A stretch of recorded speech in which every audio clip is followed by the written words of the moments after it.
اللہ تعالیٰ پر ایمان، توحید، معنی اور مفہوم۔ اسلام میں جو بنیادی عقائد بیان کیے گئے ہیں، ان عقائد میں سب سے پہلا عقیدہ توحید یعنی اللہ تعالیٰ کی ذات پر ایمان لانا ہے۔ توحید کہتے ہیں یقین کو، ایمان کو، یعنی اس بات کو یقینی طور پر قلب کہتے ہیں دل کو، قلب و ذہن میں ڈالنا کہ اللہ تعالیٰ کی ذات ہمیشہ سے موجود ہے اور ہمیشہ رہے گی۔ نہ اس کی ابتدا ہے، ابتدا کہتے ہیں شروع کو، اور نہ انتہا کہتے ہیں آخر کو۔ وہ کائنات کا خالق ہے، کائنات کہتے ہیں دنیا کو، اس نے اکیلے ہی یہ کائنات بنائی ہے، لہٰذا وہ اپنی ذات یعنی کہ اپنے آپ میں اور صفات یعنی کہ اپنی خوبیوں میں یکتا، اکیلا، یکتا کا مطلب ہے اکیلا، اور واحد، ایک، واحد کا مطلب ہے ایک ہے، دوسرا کوئی بھی عبادت کے لائق نہیں۔ یعنی کہ توحید کے پہلے پیراگراف میں جو توحید کہ ہم لوگ اللہ تعالیٰ پر ایمان پڑھیں گے تو بنیادی عقائد میں جو سب سے پہلا عقیدہ ہمارے پاس آتا ہے وہ آتا ہے توحید۔ توحید کا مطلب ہوتا ہے اکیلا یعنی کہ ایک ماننا، یکتا جاننا، یعنی کہ یہاں پر ہمیں بتایا گیا ہے کہ اللہ تعالیٰ کی ذات پر ایمان لانا یعنی کہ دل و دماغ سے جو ہے وہ اللہ تعالیٰ کی ذات کو ایک ماننا، یکتا ماننا، اور یہ ماننا کہ اللہ تعالیٰ کی ذات جو ہے وہ ہمیشہ سے ہے اور ہمیشہ تک ہی رہے گی، یعنی کہ شروع سے انتہا تک ہے۔ یعنی کہ جب سے یہ دنیا بنائی گئی، پیدا کی گئی، بنائی گئی، انسانوں کا وجود عمل میں آیا، حضرت آدم علیہ السلام سے جیسے سلسلہ نسل اسٹارٹ ہوا، وہاں سے لے کر روز آخرت یعنی کہ قیامت تک اللہ تعالیٰ کی ذات ہمیشہ سے ہے اور ہمیشہ ہی رہے گی، اور وہی کائنات یعنی کہ پوری دنیا کا خالق و مالک ہے، اور اس کی بنائی ہوئی کائنات یعنی کہ اس کے نظام کو اس کے علاوہ کوئی بھی نہیں چلا سکتا۔ وہ اپنی ذات یعنی کہ جس طریقے سے وہ اپنے آپ میں اور اپنی خوبیوں میں جو ہے وہ یکتا یعنی کہ اکیلا ہے، واحد ہے، ایک ہے، تو لہٰذا اس کے علاوہ کوئی بھی عبادت کے لائق نہیں ہے۔ یعنی کہ اللہ تعالیٰ کی ذات پر اس کو ایک ماننا، ایک جاننا، اور اس کے علاوہ کسی اور کی عبادت جو ہے وہ کسی بھی اس طریقے سے جائز نہیں۔ یعنی کہ ایک سے زائد خدا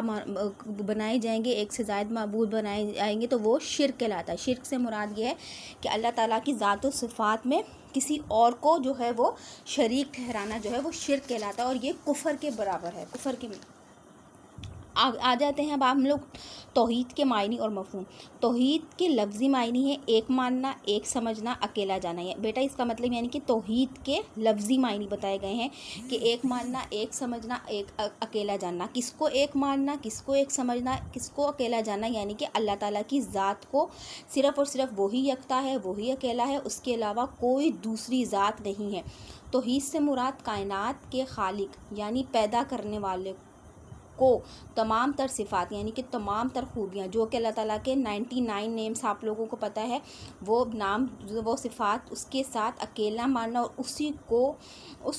اسی کو ہی عبادت کے لائق سمجھنا ہے۔ اسلام میں جس عقیدے کی سب سے زیادہ اہمیت بیان کی گئی ہے اور جس پر سب سے زیادہ زور دیا گیا ہے وہ عقیدہ توحید ہے۔ توحید کے معنی جس طریقے سے آپ نے پڑھا بیٹا کہ الہ یعنی کہ ایک ایسی ذات ہے جو اللہ تعالیٰ کی وحدانیت پر دلالت کرتا ہے،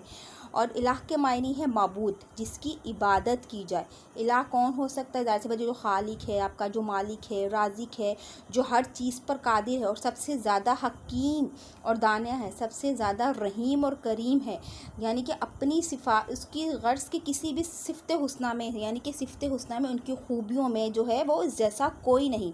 وہ صرف ایک ہے، کوئی اس کی مثل نہیں۔ توحید کا مطلب ہے صرف اور صرف اللہ ہی کو عبادت کے لائق ماننا، اس کا کوئی شریک نہ ٹھہرانا، زبان سے جو ہے اقرار کرنا، صحیح ہے، دل سے اقرار کرنا، ذہن سے اقرار کرنا، زبان سے اقرار کرنا، اپنے ہر عمل سے بیٹا اپنے ہر عمل سے جو ہے وہ اس کا اظہار کرنا جو ہے وہ توحید کہلاتا ہے۔ توحید اسلام کا اصل بنیادی عقیدہ ہے، یہ وہ شمع ہے جس کی روشنی سے جو ہے وہ سیرت اور کردار کے تمام گوشے جو ہے وہ جگمگا اٹھتے ہیں۔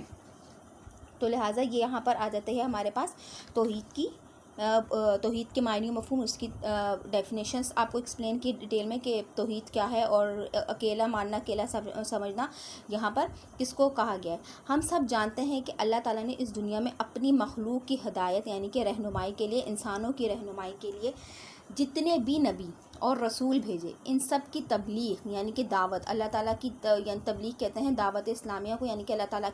کی دعوت دینا، توحید کی جو ہے وہ دعوت دینا، مقصد عقیدہ توحید کی تعلیم دینا تھی۔ آخری آسمانی کتاب قرآن پاک میں بھی جگہ جگہ اس عقیدے کا تذکرہ کیا گیا ہے۔ تذکرہ کہتے ہیں ذکر۔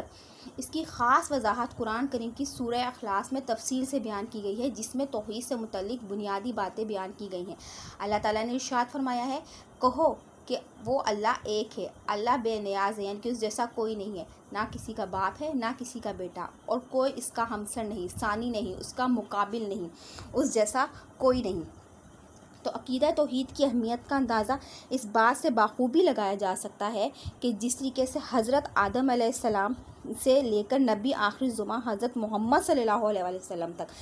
جتنے بھی انبیاء اور رسول ہیں، یعنی کہ جتنے بھی نبی اور رسول 1,24,000 تقریباً قرآن پاک میں اس کا باقاعدہ تذکرہ ہے کہ اللہ تعالیٰ کی ذات نے مسلمانوں کی مخلوق کی ہدایت اور رہنمائی کے لیے تقریباً 1,24,000 انبیاء بھیجے، جس کا سلسلہ حضرت آدم علیہ السلام سے شروع ہوتا ہے، جو کہ ہمارے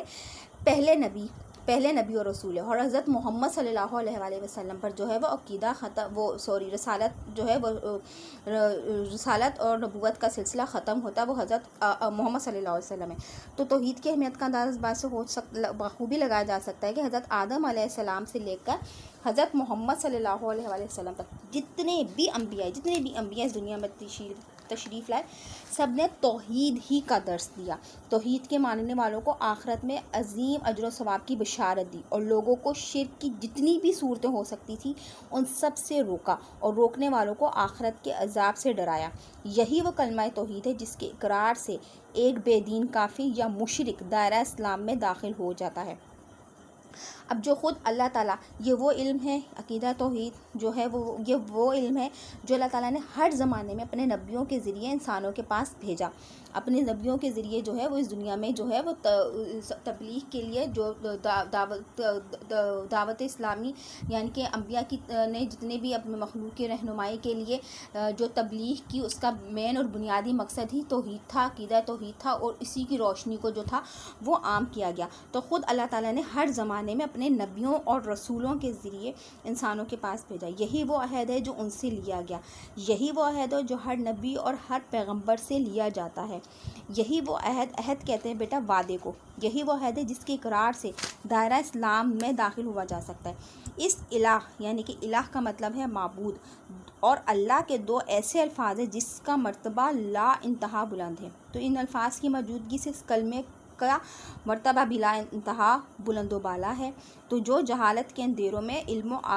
آگہی کا نور جو ہے وہ پھیلاتا ہے عقیدہ توحید۔ تو اور اس میں قرآن پاک میں باقاعدہ توحید کی جو ہے وہ اللہ تعالیٰ کی وحدانیت کی تفصیل ملتی ہے، اور وہ وحدانیت کی یعنی کہ توحید ذاتی، یعنی کہ اللہ تعالیٰ کی ذات کے حوالے سے بیان کیا گیا ہے کہ وہ ایک ہے، اس جیسا کوئی نہیں، نہ وہ کسی کا باپ ہے نہ وہ بیٹا ہے، اور اس کا کوئی ثانی نہیں، اس کا کوئی مقابل نہیں۔ اب یہاں پر توحید کی جو ہے وہ دو اقسام بتائی گئی ہیں، توحید ذاتی اور توحید صفاتی۔ توحید ذاتی سے مراد یعنی کہ اللہ تعالیٰ کی ذات یعنی کہ اپنے آپ میں اللہ تعالیٰ کی ذات جو ہے وہ لامحدود ہے، اور اس میں جو ہے وہ اللہ تعالیٰ کی ذات میں جو ہے وہ کسی بھی چیز کو جو ہے وہ شریک ٹھہرانا شرک کے مترادف ہے۔ تو یہاں پر اللہ تعالیٰ کی ذات جو ہے وہ اپنے آپ میں اکیلا ہے، یکتا ہے، جیسے کہ توحید ذاتی کی بہترین مثال جو ہے وہ ہمیں سورہ اخلاص میں اوپر کی آیت میں بتایا گیا ہے کہ اللہ تعالیٰ کی ذات جو ہے وہ اپنی ذات میں اکیلا ہے، یکتا ہے، نہ وہ کسی کا باپ ہے نہ وہ کسی کا بیٹا ہے، اور اس کا کوئی مقابل نہیں، یعنی کہ اللہ تعالیٰ کی ذات سے جو ہے وہ دنیاوی رشتے قائم کرنا کفر اور شرک کے مترادف ہے۔ تو اب یہاں پر اللہ تعالیٰ کی ذات سے متعلق جو ہے وہ کچھ دلائل دیے گئے ہیں، یعنی کہ ایسی دلائل جس سے اندازہ ہوتا ہے کہ اللہ تعالیٰ کی ذات کے علاوہ اس دنیا میں یعنی کہ کوئی بھی ایسا ان کی صرف اور صرف ایک واحد ذات ہے، اور وہ ہے اللہ تعالیٰ کی ذات، جو پورے کے پورے نظام جو ہے وہ دنیا کا نظام جتنا بھی سسٹم ہے اس کو بہت اچھے طریقے سے بخوبی سر انجام دے رہے ہیں، اور وہ صرف اور صرف ایک ذات دے رہی ہے، اور وہ کون سی ذات ہے؟ اللہ تعالیٰ کی ذات۔ اب وہ دلائل، ذاتی دلائل کون سے ہیں، اس کی وضاحت کیا ہے، اس کے بارے میں ہم لوگ کچھ پوائنٹس ہیں ایکسپلین کریں گے، جس سے اللہ تعالیٰ کی ذات کی جو ہے وہ ہمارے پاس بہت ہی خوبصورت دلائل آتے ہیں۔ نمبر فرسٹ ہے، اگر اس کائنات یعنی اس دنیا کی تخلیق کہتے ہیں پیدا کرنا، تخلیق کا جائزہ لیں گے تو ہمیں اندازہ ہو جائے گا سورج چاند ستارے اپنے مدار میں یعنی کہ اپنے حدود میں مقرر مخصوص اوقات میں، مخصوص اوقات وقت کی جمع یعنی کہ ایک مخصوص ٹائم میں گردش یعنی گھومتے رہتے ہیں۔ اب یہ دیکھیں کہ اس دنیا کا نظام کو جو ہے وہ چلانے والا، پیدا کرنے والا کتنے خوبصورت انداز سے چلا رہا ہے کہ سورج چاند ستارے جو جتنے بھی ہیں وہ اپنے اپنے حدود میں، اپنے اپنے مقدار میں ایک مخصوص وقت میں جو ہے وہ گردش کرتے رہتے ہیں۔ کبھی بیٹا آپ لوگوں نے ایسا دیکھا ہے کہ چاند پہلے نکلا ہو، سورج بعد میں، ستارے آپ کو دن میں نظر آ رہے ہوں؟ کبھی ایسا نہیں ہوا نا۔ سورج صبح طلوع ہوتا ہے، چاند صبح طلوع کا وقت ہوتا ہے، غروب آفتاب کے ٹائم کے بعد چاند اور ستارے آسمان پہ نظر آتے ہیں، یعنی کہ جس ٹائم پر سورج طلوع ہوتا ہے اسی ٹائم پر اگلے دن بھی ہوتا ہے، اور سارے جو سورج چاند ستارے ہیں وہ اپنے مدار میں، اپنے حدود میں ایک مخصوص اوقات میں جو ہے وہ گھومتے رہتے ہیں، اور وہ نظام جو ہے، وہ سسٹم جو ہے وہ اسی طریقے سے جو ہے وہ بہت اچھے طریقے سے اللہ تعالیٰ کی ذات کر رہی ہے۔ اب دوسرا ہے دن کا طلوع ہونا، یعنی طلوع ہونا مینس ابھرنا نکلنا، اور رات کا ظاہر ہونا، صحیح ہے، جس طریقے سے دن اور رات ہے۔ موسموں کی تبدیلی، 4 موسم ہے، صحیح ہے، 4 موسموں کی تبدیلی جس طریقے سے آتے ہیں، آپ لوگوں کی گرمیوں کا موسم ہو گیا، سردیوں کا ہو گیا، بہار ہو گیا، خزاں ہو گئی، یہ سب موسم جو ہے کبھی آپ لوگ اس میں کسی طریقے سے جو تبدیلیاں ہوتی ہیں، جس طریقے سے گرمی کے موسم میں بہت زیادہ گرمی، سردی کے موسم میں بہت زیادہ سردی، صحیح ہے، لیکن یہ چاروں موسم جو ہے وہ اپنی ایک ترتیب کے حساب سے، ایک مخصوص جو ترتیب ہے اسی حساب سے جو ہے وہ 1 by 1 آ رہے ہیں۔ کبھی ایسا نہیں ہوا کہ سردیاں پہلے گرمیاں بعد میں آ رہی ہیں، یا جو مخصوص مہینے ہیں اس میں اب ہو کہ جون جولائی میں بہت زیادہ ٹھنڈ پڑ رہی ہے، یا دسمبر کے مہینے میں بہت زیادہ گرمی ہے، نہیں، موسموں کی جو تبدیلیاں ہیں، تیز بارش کا برسنا، یہ تمام چیزیں ایک منظم، ایک اصول کے مطابق جو ہے وہ ایک طریقہ کار اور باقاعدگی سے وقوع پذیر ہوتی رہتی ہیں، یعنی کہ ظہور ہو رہی ہیں، ظاہر ہو رہی ہیں، جس سے اندازہ ہوتا ہے کہ اس کائنات کا نظام چلانے والی صرف اور صرف ایک واحد ذات ہے، جو بہت اچھے طریقے سے، منظم طریقے سے جو ہے وہ باقاعدگی کے ساتھ جو ہے وہ تمام چیزیں جو ہے وہ اپنے اپنے ٹائم پر، اپنے اپنے مقررہ اوقات میں جو ہے وہ ظہور پذیر ہو رہی ہیں۔ تو یہ ذاتی یعنی کہ آپ سے اللہ تعالیٰ کی ذات سے متعلق یہ جو ہے وہ بہترین دلائل ہے۔ جب کوئی بھی چھوٹی سی چیز مثلاً سوئی وغیرہ اس دنیا میں بغیر بنانے والے کسی کاریگر کے موجود نہیں ہو سکتی، کاریگر یہ ہوتا ہے جو پرفیکٹ ہوتا ہے کسی چیز میں، یعنی کہ کوئی چیز بنانے والا، تو یہ پوری کائنات بھی بغیر کسی کاریگر اور بنانے والے کے کیسے موجود ہو سکتی ہے؟ وہ ذات اللہ تعالیٰ کے سوا کوئی دوسری ذات نہیں ہے۔ جس طریقے سے فیکٹری وغیرہ میں کاریگر ہوتے ہیں، مختلف چیزیں بناتے ہیں، تو اسی طریقے سے اس پوری کائنات کا جو کاریگر ہے وہ ایک واحد ذات ہے، اللہ تعالیٰ کی ذات ہے، اور اس پوری دنیا کا اور پوری دنیا کے نظام جو ہے وہ اللہ تعالیٰ کے سوا کوئی دوسری ذات جو ہے وہ نہیں اٹھا رہی، صرف اور صرف ایک اللہ تعالیٰ کی ذات ہے جس نے یہ پوری کائنات کا جو نظام ہے بہت اچھے طریقے سے جو ہے وہ جو ہے نظام کو بہت اچھے طریقے سے چلا رہی ہے۔ اگر اللہ تعالیٰ کے ساتھ کوئی دوسرا خدا شریک ہوتا تو ظاہر سی بات ہے ساری کائنات میں افراتفری ہو جاتی، افراتفری، ہلچل مل جاتی، پریشانیاں ہو جاتی،